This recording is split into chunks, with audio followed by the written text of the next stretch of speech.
capacitor in series and parallel. So கெப்பாசிட்டர்னாவே இந்த ஃபேனில் இருக்கக்கூடிய கெப்பாசிட்டர் ஞாபகம் வச்சுக்கோங்கன்னு சொன்னேன். ஸோ இந்த கெப்பாசிட்டர் மெயினாக வந்து ஸ்டோர்ஸ் எலக்ட்ரிக்கல் எனர்ஜியை வந்து ஸ்டோர் பண்ணி வைக்கிறது வந்து கெப்பாசிட்டர். ஸோ இதில் series connection and parallel connection. First capacitor in series பார்ப்போம். Consider 3 capacitors of capacitance C1, C2, C3 connected in series with the battery voltage V. Series அப்படின்னா சேம் லைனில் connect ஆகிருக்கிறது. So 3 capacitors C1, C2, C3 அப்படிங்கிற 3 capacitance வந்து consider பண்ணிக்கிறோம். Connected in series with the battery of voltage V. So இது வந்து சீரீஸில் connect ஆகிருக்கு. இது வந்து இதில் ஒரு பேட்டரியில் வந்து கனெக்ட் பண்ணியிருக்காங்க. அந்த பேட்டரியில் வரக்கூடிய வோல்டேஜ் வந்து Vன்னு எடுத்திருக்காங்க. ஸோ இப்போ இதில் வந்து பார்த்திங்கன்னா plus left side plus minus plus minus plus minus. So let C1, C2, C3 be the capacitors. Let V be the voltage.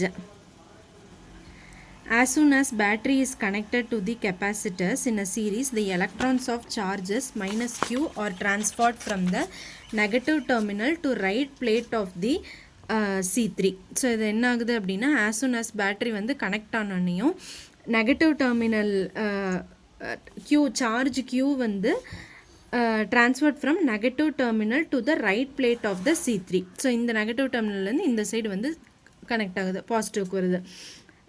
which pushes the electrons of same amount of Q from the left plate of the C3 to right plate of the C2. So first இங்கிருந்து இங்கே transfer ஆகுது. Again இந்த left plate of C2லேருந்து இங்கே current charge வந்து transfer ஆகுது. Similarly the left plate of C2 pushes the charge minus Q to right plate of C1, which induces the positive charge plus Q on the left plate of the C. So again C2லேருந்து C1க்கு வந்து transfer ஆகுது. அதை சொல்லியிருக்காங்க. First when battery is connected, the charge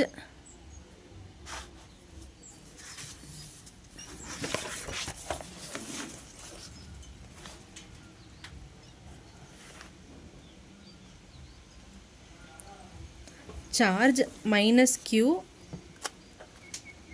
are transferred from negative terminal to right plate of C3.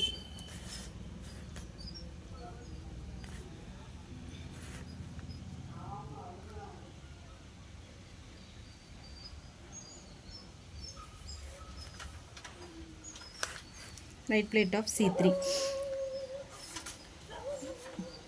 which pushes the electrons of same amount of Q from the left of C3 to right of C2. So again என்ன வருது, same amount of charge, same amount of Q transferred to C3 to C2, again C2 to C1. ஓகேங்களா, charge வந்து create ஆகுது. C3 to C2, C2 to C1 வருது. At the same time, electron of Q are transferred from left C1 to positive terminal of the battery. So இங்கிருந்து இந்த left டெர்மினல்லேருந்து பேட்டரியோட positive சைடுக்கு charges வந்து transfer ஆகுது. At same time minus Q from C1 to positive terminal of battery. By this process, each capacitor stores the same amount of charge Q. So இந்த ப்ராசஸில் எல்லா கெப்பாசிட்டருமே ஒரே amount of charge தான் இருக்கும்னு சொல்கிறாங்க. இங்கேயும் Qங்கிற சார்ஜ் தான் இருக்கும், இங்கேயும் Qங்கிற சார்ஜ் தான் இருக்கும், இங்கேயும் Qங்கிற சார்ஜ் தான் வந்து ஸ்டோர் பண்ணியிருக்கும். கெப்பாசிட்டரோட வேலையே எலக்ட்ரிக்கல் எனர்ஜி சார்ஜஸ் வந்து ஸ்டோர் பண்ணுறது. சீரீஸில் கலெக்ட் பண்ணுறது மூலிமா மூணுலேயுமே ஒரே சார்ஜ் ஸ்டோர் ஆகிருக்குன்னு சொல்கிறாங்க. ஸோ by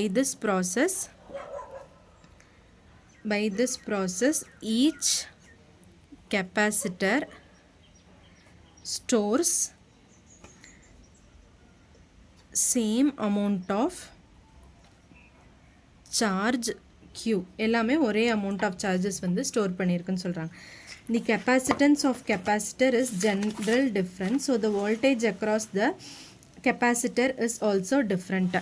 சார்ஜஸ் தான் சேம் ஆகும், பட் ஆனால் என்னென்னா வோல்டேஜ் வந்து டிஃப்ரெண்ட்டாக இருக்கும். வோல்டேஜஸ் ஆர் டிஃப்ரெண்ட்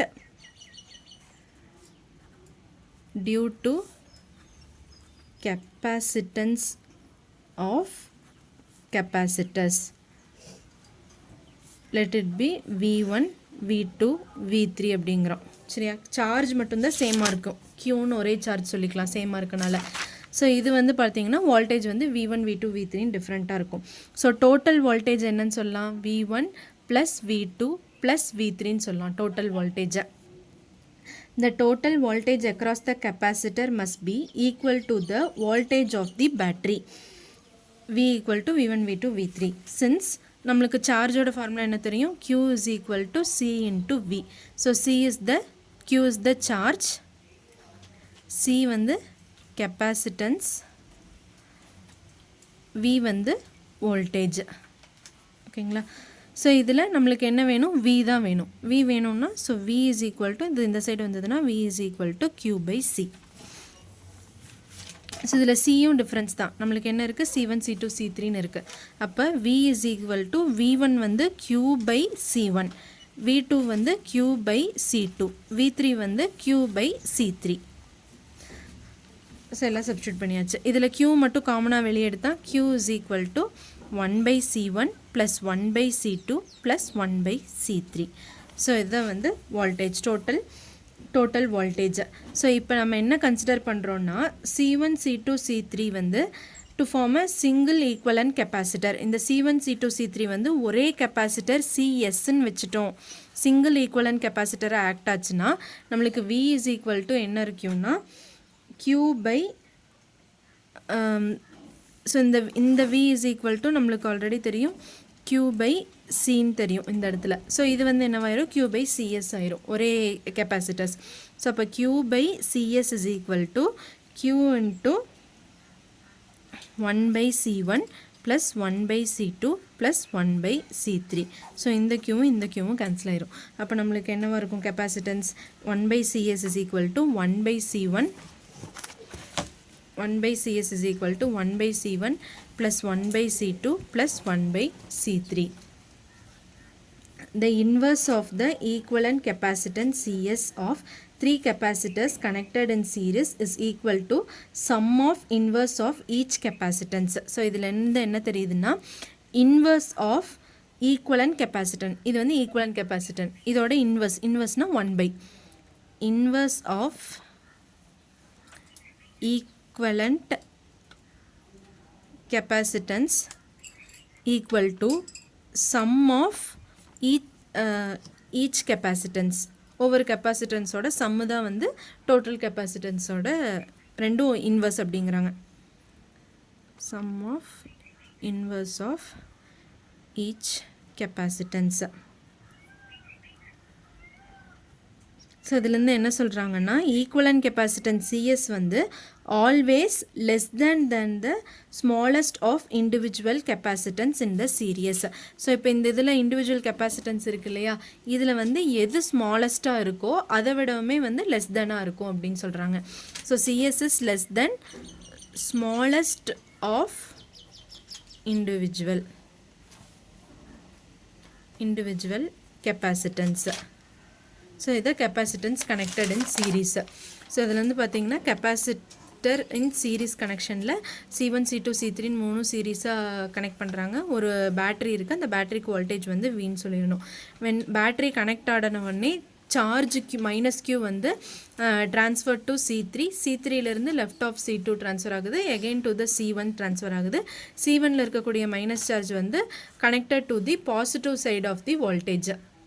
ஸோ அப்படி கனெக்ட் ஆகிறப்ப என்ன சொல்கிறாங்கன்னா, இந்த 3ல் இருக்கக்கூடிய சார்ஜஸ் வந்து ஈக்குவலாக தான் இருக்கும். இதில் சீரீஸாக கனெக்ட் பண்ணையில் சார்ஜஸ் Q வந்து ஈக்குவலாக இருக்கும், பட் வோல்டேஜ் வந்து ஒன்றுலேயே வர்றது டிஃப்ரெண்ட்டாக இருக்கும் அப்படிங்கிறாங்க. ஸோ அதுபடி voltage are different. So V1 V2 V3 3 voltage கிடைக்கும். Q is equal to CVங்கிற ஃபார்முலா தெரியும். இதில் Vயை வச்சுட்டு Qவை மட்டும் இந்த சைடு கொண்டு வர்றாங்க, Q/C. இது வந்து டோட்டல் இதுக்கு. இப்போ இண்டிவிஜுவலாக நம்ம போடணுன்னா V1 V2 V3க்கு C1 C2 C3 நம்ம கொடுக்குறோம். Q/C1 Q/C2 Q/C3 சப்ஸ்டியூட் பண்ணால் கிடைக்கும். இங்கே நீங்கள் தனியாக கூட எழுதிக்கலாம். V1 equal to Q/C1, V2 is equal to Q/C2, V3 is equal to Q/C3. அதை வந்து இங்கே 3ஐயும் சப்ஸ்டியூட் பண்ணணும். சப்ஸ்டியூட் பண்ணோடனே V is equal to Q into 1/C1 1/C2 1/C3 கிடைக்குது. ஸோ இப்போ இந்த 3 கெப்பாசிட்டரையும் ஒரு சிங்கிள் ஈக்குவலன்ட் கெப்பாசிட்டராக எடுத்து சிஎஸ்ன்னு எடுத்துக்கிறோம். அப்போ voltage V is equal to Q/CS. அப்போ இதை சப்ஸ்டியூட் பண்ணால் Q/CS is equal to Q/C1 Q/C2 Q/C3ன்னு வரும். இதில் Q மட்டும் நம்ம காமனாக வெளியே எடுத்துட்டோம்னா ரெண்டு சைடிலும் 1/CS equal to 1/C1 C2 C3. அப்போ இதிலேருந்து என்ன தெரியுதுன்னா, சீரிஸ் கனெக்ஷனாக இருந்தது அப்படின்னா கெப்பாசிட்டன்ஸ் வந்து இன்வர்ஸ் ரிலேஷனில் இருக்குது. அதுக்கப்புறம் டோட்டல் கெப்பாசிட்டன்ஸ் வந்து less than the smallest of individual capacitance. இதில்னா போதும். நெக்ஸ்ட்டு வந்து கெப்பாசிட்டன்ஸ் கனெக்டட் இன் பேரலல். பேரலல்னால் தெரியும், இந்த மாதிரி இருக்கிறது பேரலல்னு சொல்லியிருக்கேன். Capacitance in parallel connection. Consider 3 capacitance C1 C2 connected in parallel with voltage V as shown in the figure. So இங்கே வந்து எப்படி கனெக்ட் பண்ணியிருக்காங்கன்னா C1 C2 parallel connectionல கொடுத்துருக்காங்க.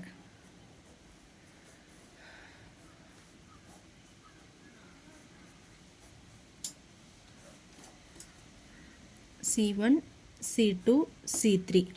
So voltage V.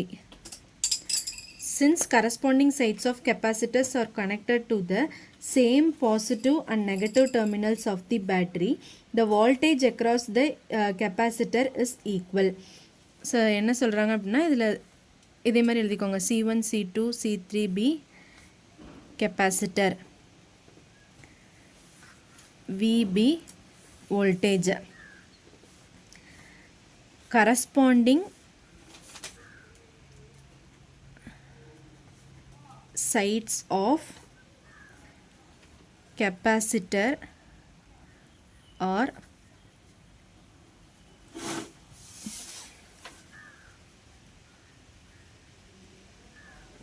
connected to same positive and negative terminal of battery. The voltage is same. அதாவது என்னென்னா, இங்கே positive charge இருக்கா, அதே மாதிரி கெப்பாசிட்டரில் இங்கேயும் பாசிட்டிவ் சார்ஜ், இங்கேயும் பாசிட்டிவ் சார்ஜ், இங்கே பாசிட்டிவ் சார்ஜ், இங்கே நெகட்டிவ் சார்ஜ். அப்போ கரஸ்பாண்டிங் சைடோட பாசிட்டிவ் சார்ஜஸ் எல்லாம் ஒரே சைடில் வருது, பாசிட்டிவ் சார்ஜ் எல்லாம் ஒரே சைடில் வருது, நெகட்டிவ் சார்ஜஸ்லாம் ஒரே சைடில் வருது. அப்போ இங்கே வோல்டேஜும் ஈக்குவலாக தான் இருக்கும் அப்படின்னு சொல்கிறாங்க. சரியா? Since the capacitance of capacitor is different, the charge stored in each capacitor is not same. இதோட capacitance வந்து டிஃப்ரெண்ட்டாக இருக்கும் சீரியஸில் இருக்கிறதுனால. Capacitance of capacitor is different. Charge stored is different.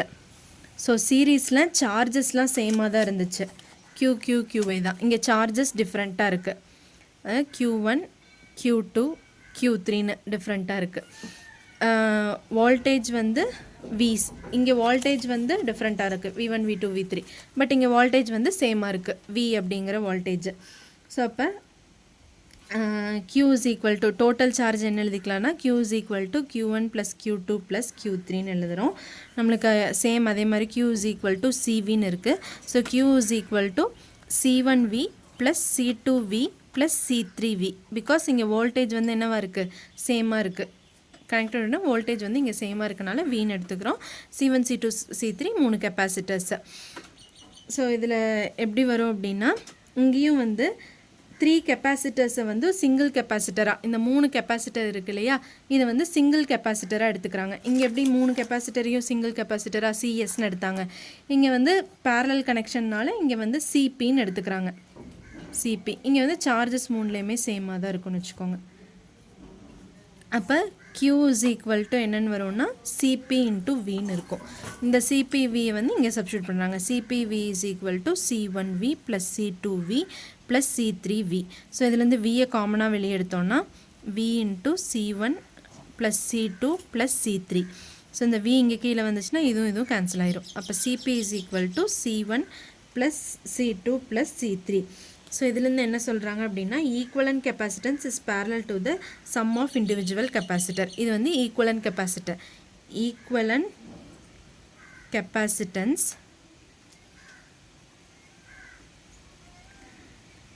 Is equal to sum of individual capacitor. Sum of individual capacitor.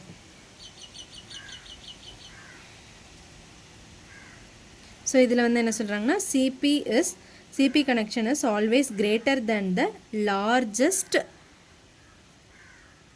individual capacitance. ஓகேவா? இப்போ இது வந்து capacitor வந்து சீரீஸும் பேரலலும், இது ரெண்டுக்கும் டிஃப்ரென்ஸ் பார்த்தீங்கன்னா, இதில் வந்து வோல்டேஜ் டிஃப்ரெண்ட்டாக இருக்குது, இதில் வந்து என்ன டிஃப்ரெண்ட்டாக இருக்குன்னா சார்ஜஸ் டிஃப்ரெண்ட்டாக இருக்குது. ஸோ அதை வச்சு நம்மளுக்கு C1 C2 C3 இதுலேயும் வரும், C1 C2 C3 வரும். அதுலேருந்து எது நமக்கு சேமாக இருக்கோ, எது டிஃப்ரெண்ட்டாக இருக்கோ அது Q is equal to இது எடுத்துக்கணும். இதில் V is equal toன்னு எடுத்துக்கணும். இது வந்து இன்வர்ஸ் ரிலேஷனு, இது வந்து டைரக்ட்லி ப்ரொபோர்ஷன். இது இன்க்ரீஸ் ஆனால் இது இன்க்ரீஸ், அந்த மாதிரி டைரக்ட் ரிலேஷனு. இதோட வந்து இது sum of inverse of each capacitance, இது சம் ஆஃப் இண்டிவிஜுவல் கெப்பாசிட்டன்ஸ், அவ்வளோதான். இது இன்வர்ஸ் ரிலேஷன், இது டைரக்ட் ரிலேஷனு. இதில் வந்து டோட்டல் கெப்பாசிட்டன்ஸ் வந்து ஸ்மாலஸ்ட் ஆஃப் இண்டிவிஜுவல் கெப்பாசிட்டன்ஸ். இதில் டோட்டல் கெப்பாசிட்டன்ஸ் வந்து ஆல்வேஸ் கிரேட்டர் தென் த ஒரு இண்டிவிஜுவல் கெப்பாசிட்டன்ஸோட லார்ஜர் வேல்யூவோட கிரேட்டராக இருக்கும் அப்படின்னு சொல்கிறாங்க. சரியா? இது டிஃப்ரென்ஸ் கேட்டால் எழுத தெரியணும். அவ்வளோதான்.